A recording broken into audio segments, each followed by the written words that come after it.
অস্ট্রিয়ার বিপক্ষে গোল করে বিশ্বকাপের ইতিহাসে সর্বোচ্চ গোলদাতা এখন লিওনেল মেসি। দর্শক, সুযোগ এসেছিল ম্যাচের শুরুতেই, কিন্তু পেনাল্টি মিস করে বসেন লিওনেল মেসি।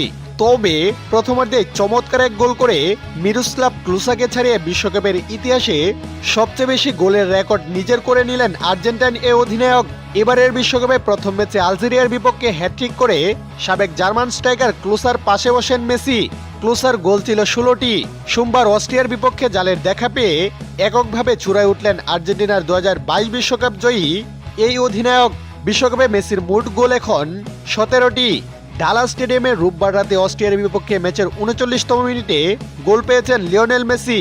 পাকন্দু মেদিনার পাস থেকে বল পেয়ে বাঁ পায়ের জাদুঘড়ি শটে বল জালে জড়ান আর্জেন্টাইন এই কিংবদন্তি। অবশ্য আগেই গোল পেতে পারতেন লিওনেল মেসি, যদি কিনা পেনাল্টি মিস করতেন।